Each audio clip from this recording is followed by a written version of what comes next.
Thor here. Here's a debut episode of Thor's Crackpot Ideas. So, I had a thought. A few thoughts. But anyway, so, I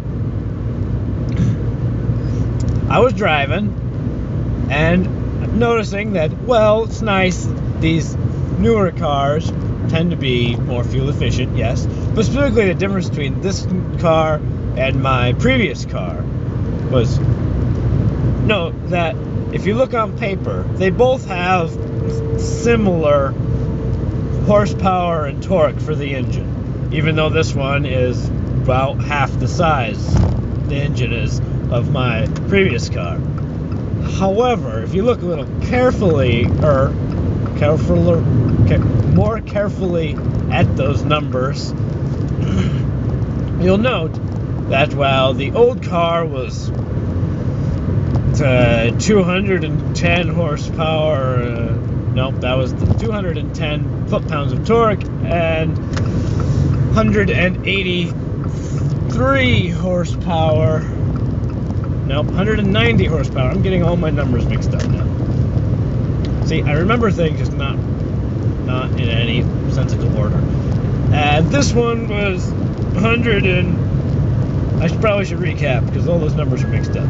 The last one. 190 horsepower, 210 foot-pounds of torque. Just a regular car. Slightly beefier than a small thing, but it doesn't matter. This one, 183 horsepower, 175 foot-pounds of torque.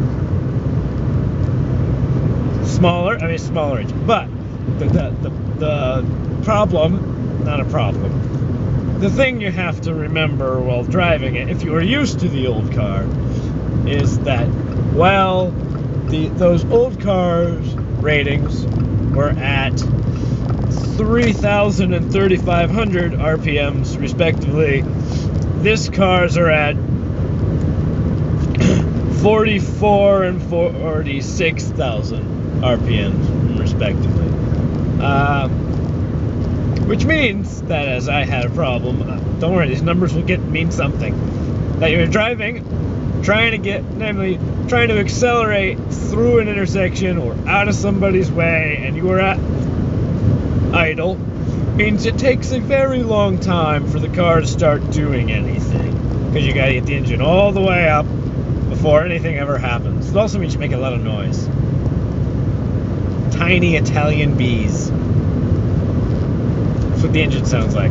Well, you're Italian American. It started as an Italian. It doesn't matter. That's not important. So now this engine is naturally aspirated. It doesn't have a turbo. It doesn't have a supercharger. Whatever. Now a lot of the newer cars try to make up for some of this lower power while being smaller engine by adding a turbo, because then you just get more power when you're accelerating and the turbo's spun up. That's generally when you need it. However, you still have that same lag issue. It's still going to take a minute for you to actually get any power, because now you have to wait for the turbo too. So this is all set up. I promise we'll get somewhere useful.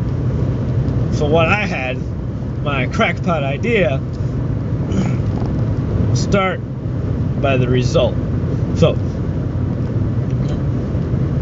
my thought was that, you know what doesn't have to wait for a higher engine speed to get torque? Electric motors. So what I had in mind was, if you had a car with a small engine, what you do is you could, well, you gotta design it, you can't, this would not be a modification.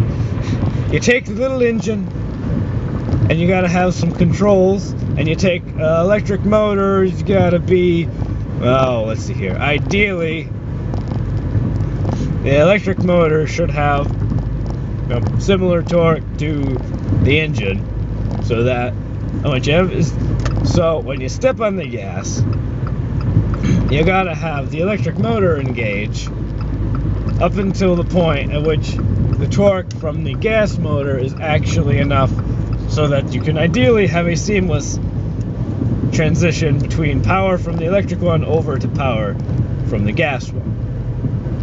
And you just need to charge it when you actually have the engine under power, so you need a bigger battery, fairly significantly bigger battery, to keep the what would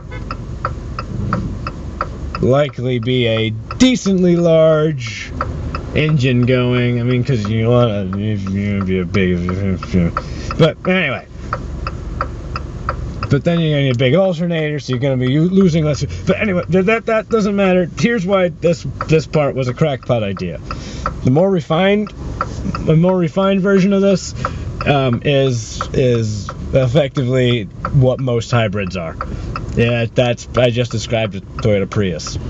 Yeah, not a Chevy Volt though. They only use the motor to charge the battery, so it's not even connected. That doesn't matter.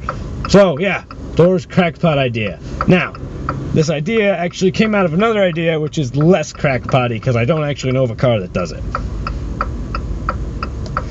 Because what I originally thought was, now if I had a turbo car, it'd be better, because it'd be, oh wait, turbo has to spool up too.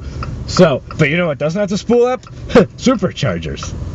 But that's not such a good plan on a tiny little engine, because they tend to leach power. So that would backfire.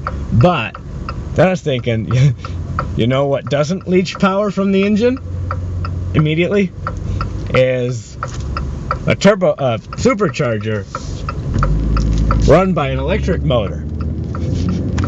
See, so if you had your small engine, even a small turbo one, whatever, you could have with it a beefier battery. You need the beefier battery again, but not nearly as much.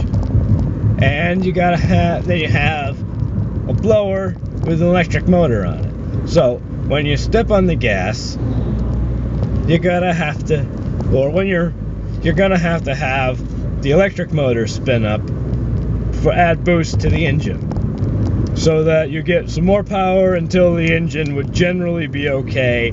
So you aren't trying to make a hot rod here. You're just trying to compensate for a slightly lower power, lower torque more than the power actually, at low RPMs.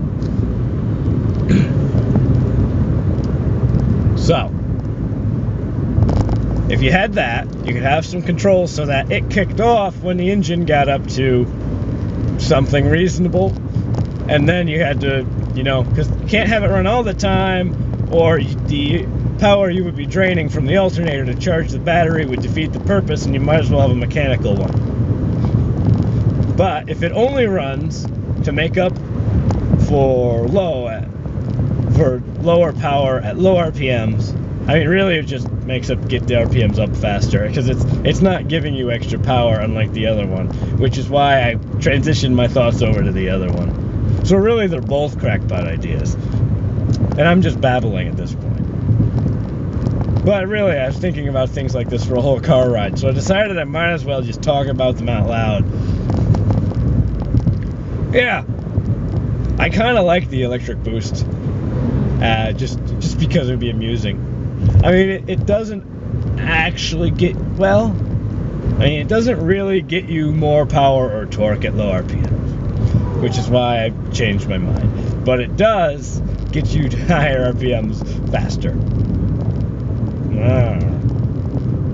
But then I managed to redesign a already designed thing trying to fix that problem, so I guess that doesn't get me anywhere.